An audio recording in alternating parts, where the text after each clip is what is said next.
Donald Trump was asked over the weekend about a possible recession happening this year. He was not 100% confident that he could stave off a recession in 2025. If that is the risk that he is running with this kind of whiplash and environment of business uncertainty while prices go up, is that a risk you think is worth it? Well, there's been talk about a recession for well over the past year. This is something that has been a threat going back to the Biden administration. We were anticipating some type of recession and slow growth. So I think that we have a real opportunity here to stop the recession that was supposed to be coming for the past year. And I think the most important thing right now is that we look at the inflation. The recession they're talking about now would be one induced by the actions of this president, not the past. You can't disregard the damage that the Biden administration did to our economy. What's up, everybody? Major retired Richard Ojeda here. And tariffs create chaos, and tariffs raise prices for working families who are already struggling in Donald Trump's America. Over the weekend, Nostra Dumbass himself was asked a simple question. Are we headed for a recession this year? And guess what? He dodged. Look, I know that you inherited a mess, and you said that the other night. I've only been here. But are you expecting a recession this year? I hate to predict things like that. There is a period of transition because what we're doing is very big. We're bringing wealth back to America. That's a big thing. And there are always periods of, it takes a little time. It takes a little time. Target and Best Buy said last week that prices are going up in direct relation to the tariffs. Is that a good thing for your constituents on Staten Island and beyond? I mean, but the tariffs, the tariffs haven't even gone into effect. They've been postponed. So, tariffs have gone into effect for China and others. Yeah. Aren't even in effect. No, some of the tariffs have gone into effect. Yes. Well, but not the ones to Mexico and Canada. And the tariffs in China, they were in effect over the last 4 years.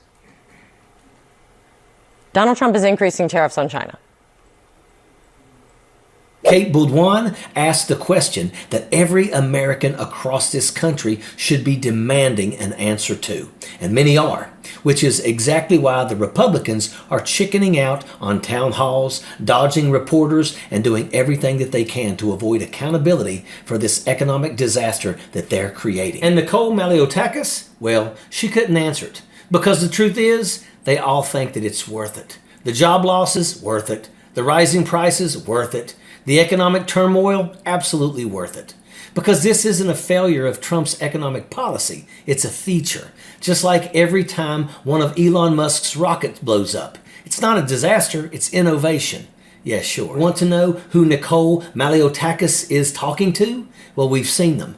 We've seen their type interviewed outside of Trump rallies, proudly flaunting their ignorance like it's a badge of honor, thinking they're experts in fields that they have no clue about. The same people who don't know the difference between indicted and indoctrinated are the ones cheering on Donald Trump's economic destruction as if it's some grand master plan rather than a self-inflicted disaster.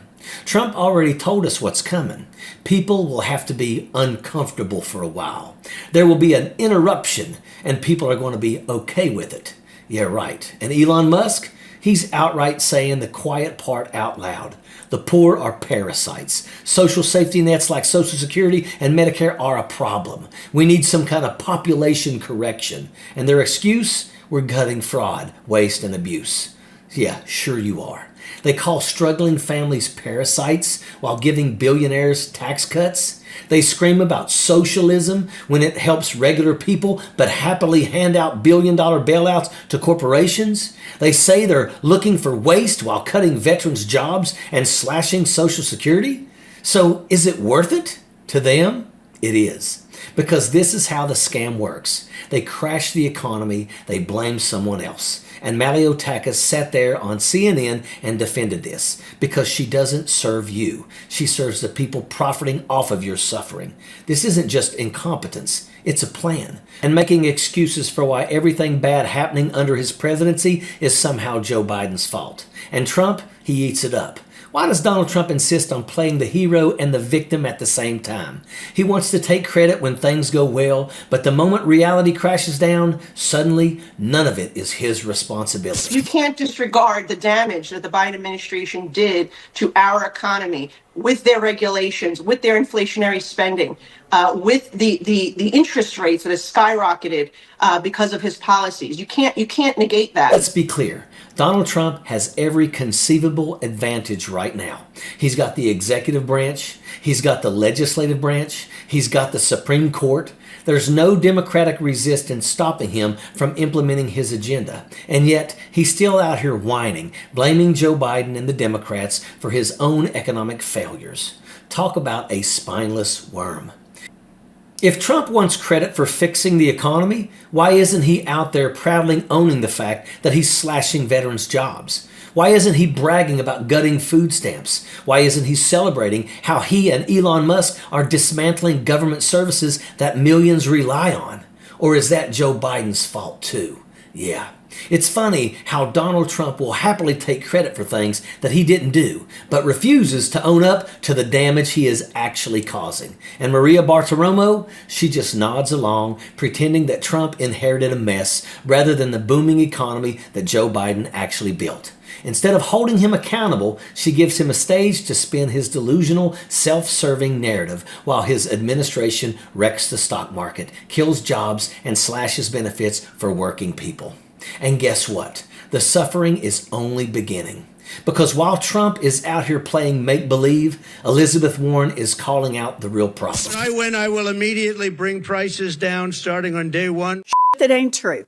That's what you just heard. Since day one of Donald Trump's presidency, prices are up, not down. Inflation is getting worse, not better. The cost of groceries, gas, housing, even eggs is getting higher. Meanwhile, Donald Trump has done nothing to lower costs for you. Instead, he's pardoned violent criminals who beat police officers on January 6th. He's letting Elon Musk take a chainsaw, literally, to government programs that people need, and giving him access to Americans' most sensitive data, like Social Security numbers and tax returns and medical records. He has fired thousands of essential government workers, people literally working to make government more efficient. He's frozen federal funding for vital programs, cancer research, veterans services, education programs, payments to family farmers, and more. Why? Trump,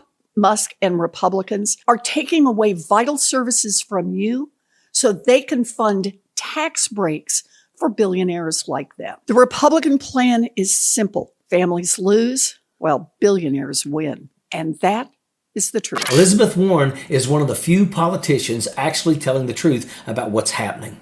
While Trump, Musk, and the GOP are out here spinning fairy tales, she's breaking down how their policies are gutting the economy and how working Americans are going to pay the price. And let's be clear, it's not an accident that the economy is tanking, that people are losing their jobs, that wages aren't keeping up with inflation. It's by design. Republicans don't want an economy that works for you. They want an economy that works for them and their billionaire buddies. They're out here deregulating industries to let corporations exploit workers. They're gutting labor protections so that companies can fire you without a second thought. They're cutting benefits while demanding you work harder for less. And what is Donald Trump doing while all of this is happening? Is he signing executive orders to help struggling families? Nope. Is he tackling price gouging or corporate greed? Not a chance. He's playing golf. He's whining about space romances and astronauts' hair. Think about it. He's making up insane love stories about people being stranded in space. So let's just call it what it is. It's a scam, a grift, a con job from the same people who always pull the strings while working people are left with nothing.